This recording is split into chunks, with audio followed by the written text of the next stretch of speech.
অভিষেক বন্দ্যোপাধ্যায়।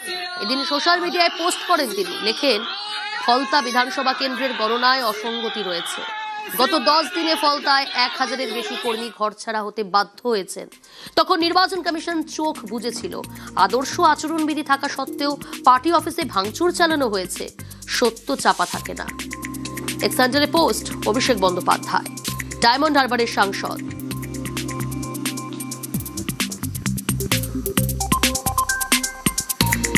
দলের face loss, হারের কারণ পর্যালোচনা করা উচিত, মন্তব্য তৃণমূল বিধায়ক কুণাল ঘোষের।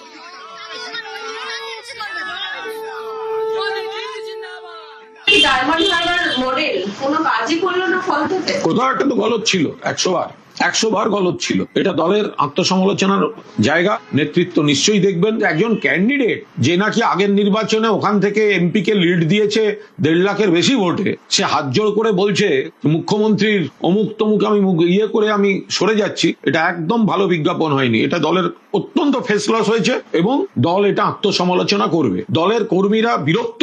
এই ফলতা মডেলে দলের মুখ পুড়েছে। ফলতায় বিজেপি প্রার্থী দেবাংশু পান্টার মুখে চওড়া হাসি। উল্টো ছবি তৃণমূল কংগ্রেস প্রার্থী জাহাঙ্গীর খানের এলাকায়। বাড়িতে তালা, কেউ নেই, শুনশান এলাকা।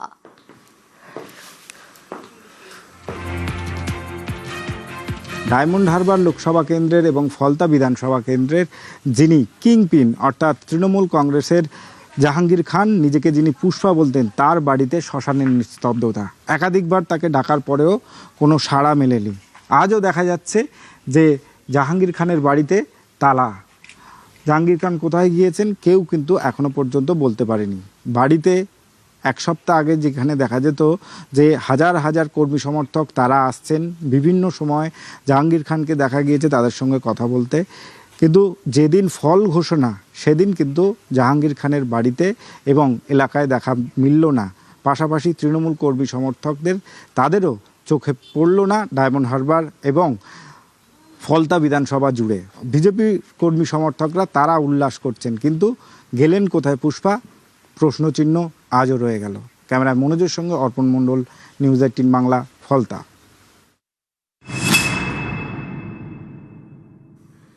নন্দীগ্রামে প্রার্থী হতে নারাজ শেখ সুফিয়ান। শেখ সুফিয়ান কে? নন্দীগ্রাম আন্দোলনের অন্যতম মুখ। উপনির্বাচনে তৃণমূলের প্রার্থী হতে নারাজ সুফিয়ান।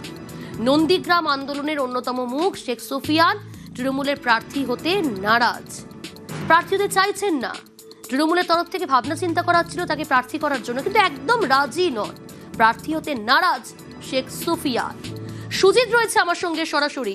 সুজিত, শেখ সুফিয়ান তার রাজনৈতিক পরিচয় যদি বলা যায় যে নন্দীগ্রাম আন্দোলনের অন্যতম মুখ এই শেখ সুফিয়ান, তিনি প্রার্থী হতে নারাজ। কি বলছেন তিনি? কেন? কারণ কি?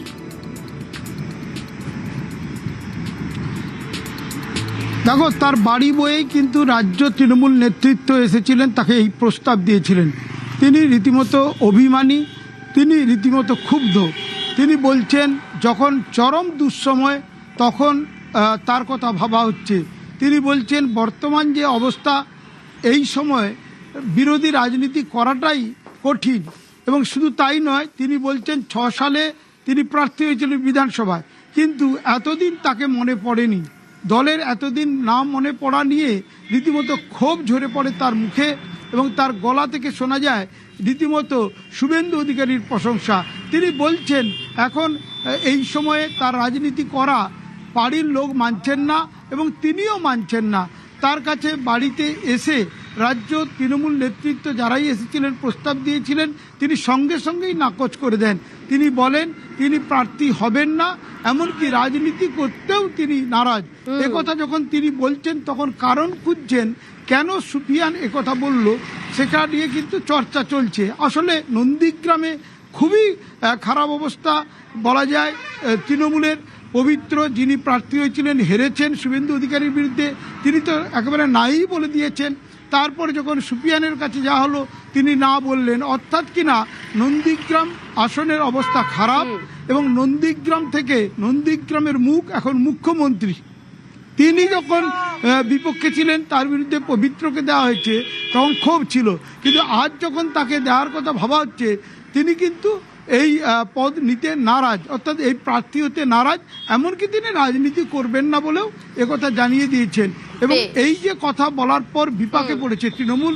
সূত্রের খবর, প্রার্থী নতুন করে খুঁজতে হচ্ছে তৃণমূলকে, কারণ উপনির্বাচন তো হবেই, কারণ শুভেন্দু অধিকারী নন্দীগ্রামের বিধায়ক পদ ছেড়ে দিয়েছেন, তার ফলে এখানে উপনির্বাচন হবেই। আর উপনির্বাচন হবে ধরে নিয়ে যখন আজকে প্রস্তুতি শুরু করে দিল শুভেন্দু অধিকারী, তখন কিন্তু প্রার্থী খোঁজা নিয়ে রীতিমতো কি হবে প্রার্থী সব থেকে বড় চিন্তার কারণ এই মুহূর্তে তৃণমূল কংগ্রেসের কাছে। বেশ, সঙ্গে থাকো।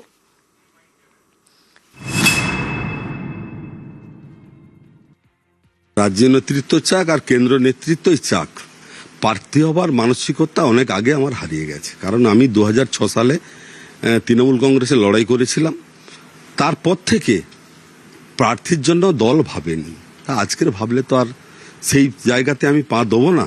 অতএব প্রার্থী তো দূরের কথা, আমি নিজেকে দল থেকে কোনো রাজনীতি করব না, নিজেকে অবসরের জন্য আমার প্রস্তুতি নিয়ে নিয়েছি। ফ্যামিলির চাপ, ফ্যামিলিগতভাবে আমার মেয়েরা, আমার স্ত্রী, জামাই সবাই বলছে আর রাজনীতি করতে হবে না, যথেষ্ট সম্মান মর্যাদা পেয়েছ, ওইটা নিয়ে তুমি বাড়িতে থাকো। না, সেরকম আর লড়াই করার মতো আর ইচ্ছে নেই, আর প্রশ্ন নেই। কারণ মনে তো একটা জায়গা আছে, সে জায়গা থেকে